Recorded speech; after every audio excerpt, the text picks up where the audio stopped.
Gimana caranya lu bisa jadi ownernya Kopi Tiga Kata? Mohon maaf nih dulu ya. Jadi kan background doang. Gue suka foto, tapi sama orang tua gue nggak disupport karena menurut gue fotografer tuh nggak menjamin. Misalnya, Nah itu gimana tuh menurut lo? mencari kerja tuh susah. Iya. Itu sebenarnya menurut gue bukan aku mau nyombong apa ya, mencari pekerja itu sebenarnya mudah. Kalau Ya kerja tipes aduh. kerja ya biasa dunia kreatif gitu Iya. kan.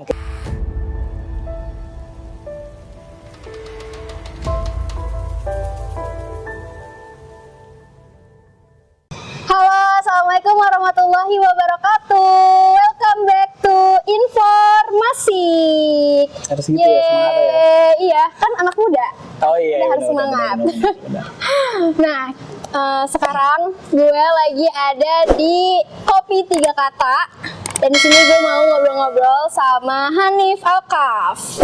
Halo. Jadi kalau teman-teman belum tahu, Hanif Alkaf ini konten kreatornya Lucky Chance Saffron, dan juga ownernya apa sih, lu punya usaha? Nggak boleh, nggak boleh. Wedding aja sih, wedding aja. Cerita story picture. Ya, oke. Dan seorang konten creator juga. Jadi teman-teman boleh follow Instagramnya Hanif Alkaf di bawah Hanif sini. Alkaf. Dan juga follower. Young Entrepreneur School. Oh iya. Nah, kita kali ini mau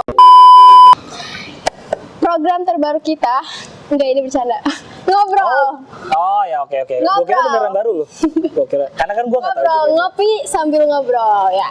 Jadi gimana caranya lu bisa jadi ownernya Kopi Tiga Kata? Mohon maaf nih dulu ya. Jadi kan background doang. Kalau udah jadi owner, mungkin saya udah nggak di sini. Sudah buka franchise di tempat-tempat lain, ya, mulai berkembang. Oke. Tidak bekerja di bawah orang lagi. Jadi Hanif Alkaf ini udah lama ya. Udah lama bisa ngasilin uang sendiri gitu kan. Kita sebagai anak muda ini patut dicontoh ini kan. Kita sebagai untuk berkampanye generasi anak muda itu harus mandiri ya Nip. Mandi sendiri ya. Mandi sendiri enggak gitu loh. Nah itu tuh gimana sih, nanti kita bakal sharing-sharing ya. Gimana Boleh. caranya supaya kita nggak minta lagi uang jajan, nggak dikasih uang jajan lagi sama orang tua dan nggak minta lagi, tapi masih tetap hidup ya kan? Tetap hidup ya. Maksudnya masih Apapun, berpenghasilan. iya. Apa aja penghasilannya, yang penting bisa hidup, bisa makan, bisa beli bensin, itu yang utama. Nah, Ya kan? sharing dulu nih, sejak kapan lu nggak minta uang jajan, nggak dikasih uang jajan? Nggak minta uang jajan ya? Umur berapa gitu? Bentar gue ingat-ingat ya. Akhir sekolah tuh SMK 2017 itu gue lulus dari sekolah SMA SMK, tapi gue tuh SMK kejuruan waktu itu lah. Jadi semenjak UN, setelah UN itu kan gue kita ya mungkin ya, lu juga sama gue satu angkatan kan. Kita satu angkatan. Dimana di 2017 setelah UN kita nganggur tuh. Biasanya kan kalau anak-anak kelas 2, kelas 1 itu pasti libur dulu ya kan, yang dimana dia ini bergantian ujiannya. Karena kan UN dulu, kelas 3 UN, terus yang kelas 2 dan kelas 1-nya juga libur dulu. Nah, otomatis setelah UN kita jeda dong sampai menunggu mungkin ada prom night atau perpisahan, terus juga ada wisuda juga kan, dan itu butuh waktu yang menurut gue lumayan lama, entah 2-3 bulan, dan gue orang tipikal yang nggak bertahan di rumah gitu. Sempat waktu itu gue juga ya mungkin dipikir-pikir orang tua mungkin agak kaget juga kali ya, mungkin ya gue sekolah, maksudnya kalau mungkin lu mau kerja ya mungkin bisa yang lebih lah gitu, entah passion lu apa, karena dulu kan gue mungkin sekarang gue bisa jadi content creator berbanding balik sama jurusan gue yang dulu nih Jadi dulu kan TKJ, komputer, yang dimana tuh jaringan, gue harus mengerti tentang gimana sih rakit komputer itu, terus juga harus nge-setup jaringan itu seperti apa. Nah itu berbanding lurus sama 360 derajat lah berbeda sama yang sekarang gue jalanin, dimana awal-awal iseng kan nyoba kamera, terus juga bikin video tuh gimana asik ya, terus juga mungkin gue orang yang humoris, orang yang komedi lah istilahnya, suka bikin konten-konten yang receh-receh atau kayak parodi-parodi. Udah gue bikin, suka di sana dari kelas 2 SMK lah, gue masuk ke sampai ke kelas 3 sampai ke lulus, ya sudah. Tapi singkat cerita ya udah kita lupakan itu dulu. Setelah gue kosong ya sudah, gue coba ngelamar jadi ojek online. Iya. Nah, gitu. Gue ngelamar jadi ojek. Mungkin gue terdengar lebih kayak kok ojek online gitu. Orang tua sempat kaget maksudnya. Ngapain anak gue jadi ojek online? Iya, ngapain gue jadi anak gue jadi tukang ojek? Mungkin karena gue mikir orang tua seperti ini. Gue nggak tahu ya, maksudnya pemikiran orang tua gue bagaimana. Intinya waktu itu Orang tua gue sih nggak masalah sih selama pekerjaan itu halal, oke, istilahnya ya go ahead aja lah gitu. Jadi pertama kali gue bilang ya udah gue mau mah mau ini ya mau ngelamar jadi Order iya, ojek online gitu. Terus driver. dia langsung kayak ojek online gitu, kaget. Nah tapi kalau bokap responnya beda. Ya udah nggak apa-apa jadi ojek online, yang penting kamu tuh harus tahu kalau orang udah paham sama uang, udah tahu uang, udah bisa dapat uang sendiri. Kadang-kadang pendidikan udah malas. Karena ya bener sih realistisnya bahwa orang kalau udah kenal uang, udahlah gue nyari duit aja lah, kuliah mah belakangan aja, gue nggak dapat duit gitu. Tapi karena gue mikir di satu sisi kuliah gue juga masih ditanggung dengan orang tua. Jadi sebagaimana ya udah istilahnya gimana sih cara kita supaya ya bakti lah sama orang tua tuh gimana. Ya udah gue melakukan bakti gue ya dengan mengikuti apa yang orang tua gue mau. Nah dimana mungkin orang tua gue nggak pernah menginjak bangku perkuliahan. Mungkin di situ sebagai cita-cita orang tua gue mewujudkan anaknya bisa menjadi seorang sarjana, ya kan istilahnya mungkin orang tua zaman dulu kan gitu, yang nggak apa-apa pendidikan bapaknya atau ibunya masih cuman SD lulusan, yang penting nggak anak gue bisa jadi dokter, bisa jadi apa, bisa jadi sarjana, yang penting keturunan gue nggak boleh nasibnya sama kayak gue. Orang tua dulu kan kayak gitu ya. Nah di situ ya sudah, gue coba survive sendiri. Gue udah nggak pernah minta uang jajan sama sekali, karena menurut gue bahwa harga diri laki-laki adalah bekerja, gitu. Ya, betul. Gitu. Ya dan ya sudah. Seterusnya gue 6 bulan kuliah sambil gue nyari kuliah waktu, karena gue nggak dapet di kampus-kampus yang menurut gue oke. Jadi akhirnya ini oke gitu. Dibilang karena ada dua tipikal orang yang kadang-kadang pengen apapun jurusannya, yang penting gue mau kuliah di A misalnya. Oke, contoh kita ambil contoh gampangnya, ada orang yang mau kuliah di UI, tapi jurusannya apapun dia mau, yang penting gue kuliah di UI. Yang kedua ada orang yang tipikal apapun kampusnya, yang penting gue jurusannya mau broadcasting misalnya. Itu nggak, karena dia mengejar passionnya, bukan mencari kampusnya itu seperti apa gitu. Ya sudah, kalau gue bertipe yang kedua, dimana ya udah apapun kampusnya, yang penting gue dapat ilmu broadcasting, dan dimana circle gue tuh orang-orang yang mungkin sepassion dan satu frekuensi sama gue gitu.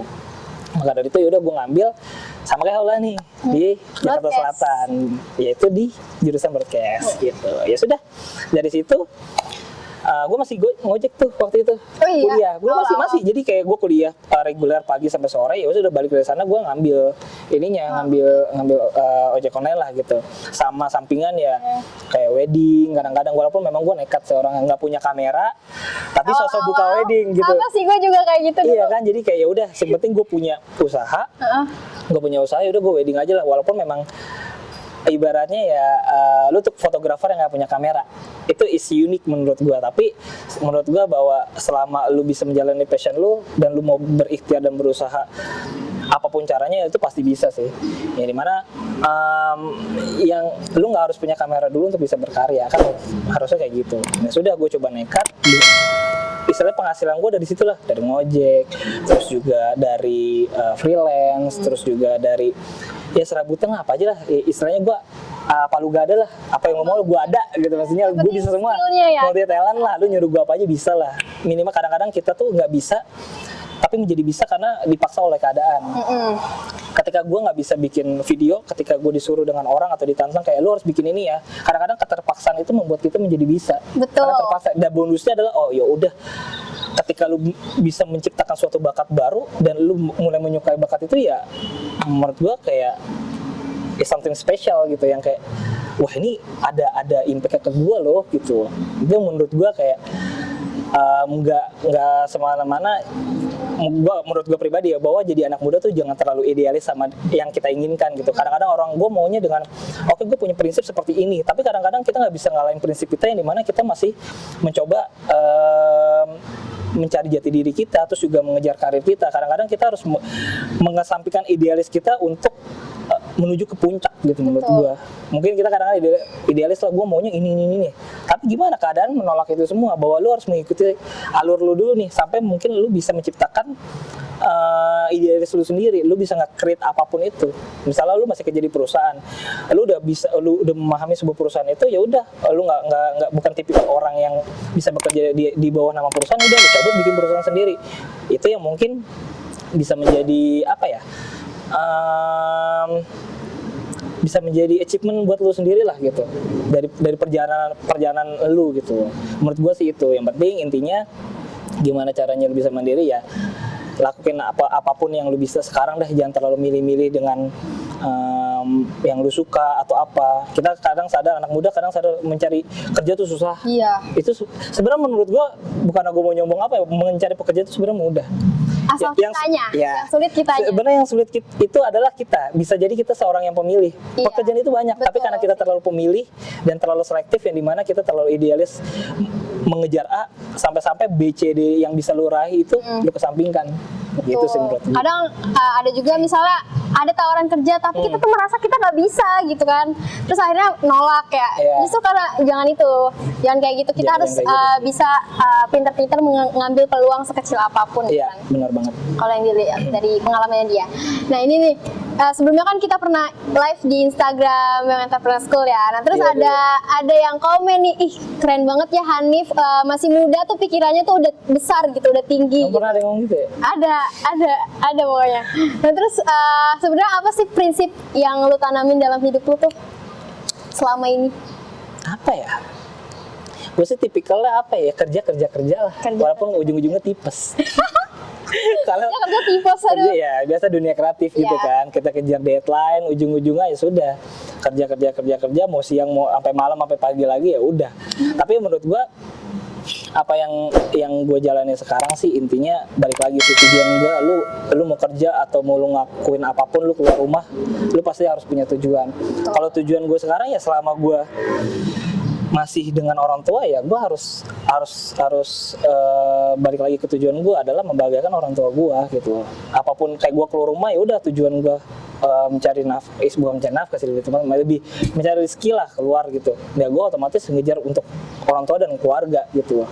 Dan pencapaian yang selama ini kan bisa dikatakan ya bukan cuma karena gue, tapi banyak orang-orang yang mungkin bisa ngebuat gue tuh ya kayak sekarang. Mungkin gue punya relasi yang banyak, gue juga mungkin punya bukan relasi, lebih tepatnya teman lah. Gue punya teman di mana-mana, dan sering-sering lah kita tuh banyakin nyari teman. Kalau kita nongkrong dimanapun, kosongin dulu gelasnya. Jangan pintar gitu ya. Intinya tuh setiap apapun tempat, jangan merasa menjadi orang yang berilmu, jangan merasa menjadi orang yang mungkin lu hebat di kemampuan lu itu gitu. Pokoknya dimanapun, mau itu pun lu nongkrong sama orang yang lebih muda umurnya sama lu maupun yang lebih tua, kalau bisa kosongin gelasnya. Kita ambil tuh semua ilmu-ilmunya. Itu prinsip gue sih. Mungkin kadang-kadang ada yang nongkrong nggak cocok nih, tapi ya kadang-kadang dari situ kita mengerti, oh pergaulan tuh nggak cuma di circle gue yang kayak gini aja. Kadang-kadang dibilang lu nggak gaul lah, lu nggak ini lu terlalu kaku. Itu sebenarnya bukan terlalu kaku, menurut gue lu belum terlalu terbang sejauh mungkin supaya lu mengenal bahwa karakter orang tuh berbeda-beda. Itulah sebenarnya kalau bisa lu coba berteman dengan siapapun, namun bukan berarti lu harus memilih siapapun temannya. Cari teman yang baik, yang bisa nge-support lu, circle yang bagus, yang gimana passion lu tuh bisa disupport mulu gitu loh. Dan dimana lu nggak, ketika ya kita adalah kadang-kadang orang yang gue nggak dapat support bang, bahkan dari orang tua gue tuh banyak banget problem anak muda yang kayak gitu. Kadang-kadang gue suka foto tapi sama orang tua gue nggak disupport karena menurut gue fotografer tuh nggak menjamin misalnya. Nah itu gimana tuh menurut lo? Kalau menurut gue pribadi sebenarnya gue nggak pernah nyalahin orang tuanya nggak dukung, tapi kadang-kadang gue nyalahin pada orang bahwa orang tersebut yang nggak melibatkan orang tuanya di passionnya. Menurut gue gitu sih. Kadang-kadang ada orang, gue fotografer, ketika gue foto wedding atau misalnya gue habis motret dimanapun, gue menunjukin ini gue ada hasil loh, gue dibayar dari hasil hobi gue. Dan gue nunjukin, misalnya gue beli sesuatu buat orang tua gue nunjukin, oh iya ini anak bisa berpenghasilan dari hobinya dia. Itu yang menurut gue gimana caranya passion kita supaya didukung oleh orang tua atau mungkin orang-orang sekitar kita, gitu ya. Buktiin, dan kita harus libatkan mereka. Kadang-kadang bukan nggak didukung, tapi mereka tidak paham apa yang kita lakukan sekarang ini. Takutnya anaknya melakukan sesuatu yang sia-sia gitu kan, mereka nggak tahu. Dan kita menjelaskannya juga sulit kan. Jadi yang perlu kita lakuin adalah ya udah buktikan aja hasilnya gitu ya. Benar kayak gitu. Kayak kita masih muda lah.